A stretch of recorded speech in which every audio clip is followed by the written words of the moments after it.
nunca viu alguém dirigindo e ao mesmo tempo falando ao celular? Apesar da cena ser comum nas ruas de Campinas, a infração aparece apenas em 4º lugar no último balanço divulgado pela INDEC. Pelas ruas da cidade é cada vez maior o número de motoristas que usam o celular enquanto dirigem. Dados da INDEC mostram este crescimento. Em 2010, foram 22.590 multas por este tipo de infração. Em 2011, subiu para 23.130. Uma média de 64 autuações por dia. Mesmo com esta quantidade, dirigir falando ao celular ficou em 4º lugar no ranking de multas da empresa municipal. O excesso de velocidade, o estacionamento irregular e o avanço com o sinal vermelho lideram as infrações. As autuações pelo uso do celular poderiam ser maiores se existissem mais agentes de trânsito. O uso do celular cresceu muito e a frota cresceu muito. Então, estatisticamente, a gente pode esperar que com mais fiscalização na rua aumentaria o número de multas. Mas, ao mesmo tempo, também as campanhas chamando atenção para esse problema permanecem. O problema do celular é que ele distrai o motorista. Ao falar ao telefone, o condutor perde cerca de 40% da atenção no trânsito. Se ele mandar mensagem, este número sobe para 60%.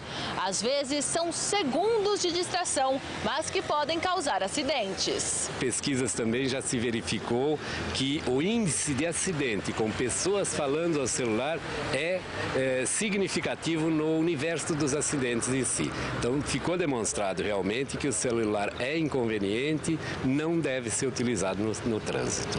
Mesmo sabendo que é infração, alguns motoristas confessam que dão pelo menos uma olhadinha no celular. Eu posso até dar uma olhadinha sem querer, porque eu sempre deixo no console, mas eu não atendo. Atendo. Olha, agora eu não vou atender, porque senão abriu. E os congestionamentos têm se tornado cada vez mais frequentes, até mesmo em pequenas cidades. Vinhedo, por exemplo, que tem uma frota de 54 mil veículos, já sofre com os engarrafamentos. A prefeitura tem usado um equipamento que promete ajudar a melhorar o tráfego. A verificação está sendo feita por este equipamento que registra durante 24 horas toda a movimentação em 8 cruzamentos com semáforos. Os locais foram escolhidos por causa dos congestionamentos, principalmente nos horários de pico, início da manhã e fim da tarde. As imagens vão ser analisadas para decidir o que precisa ser alterado. O estudo não vai gerar gastos a mais aos cofres públicos, porque vai ser realizado por uma empresa que já faz a manutenção dos semáforos. O trânsito de Vinhedo ficou muito sobrecarregado, né? Principalmente pelo desvio do pedágio, né, que outras cidades usam. E aí, pelo fluxo, nós descobrimos que o tempo do semáforo não estava ajudando. A terceirizada, ela vai fazer o levantamento, né? E junto a isso, distribuir aos lados dos gargalos para ver o tempo de cada um. Um lado maior, um lado menor, entendeu? Para que o trânsito possa fluir. A assinatura de um acordo hoje de manhã em Brasília colocou fim à discussão judicial do caso Shell, um dos maiores episódios de contaminação ambiental do estado de São Paulo. O processo diz respeito à exposição de trabalhadores a substâncias tóxicas manipuladas na fábrica de pesticidas que funcionou em Paulínia. O acordo que encerrou a disputa judicial entre os trabalhadores e as empresas Shell e BASF foi firmado entre as partes em audiência no Tribunal Superior do Trabalho. Segundo a empresa, além da assistência médica aos funcionários e dependentes, vão ser pagas indenizações individuais que somam aproximadamente 170 milhões de reais. Será feito também um depósito de 200 milhões à disposição do Ministério Público do Trabalho a título de dano moral coletivo. As empresas foram processadas em 2007 pela Promotoria de Justiça em Campinas por terem exposto os funcionários a contaminantes de alta toxicidade por um período de quase 30 anos. De 1974 a 2002, a Shell e posteriormente a BASF mantiveram uma fábrica de praguicidas em Paulínia. A planta foi interditada por ordem judicial e depois desativada. A Agência Nacional de Vigilância Sanitária liberou hoje a comercialização de vários lotes do suco de soja ABES que estavam suspensos por precaução desde a contaminação registrada no mês passado.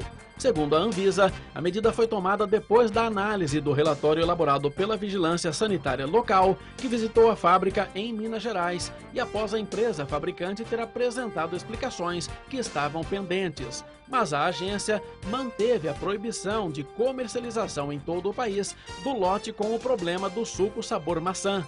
Uma semana antes da suspensão nacional de 96 unidades do suco, um adolescente de 17 anos sofreu queimaduras graves na boca e na língua após ingerir o produto em Ribeirão Preto.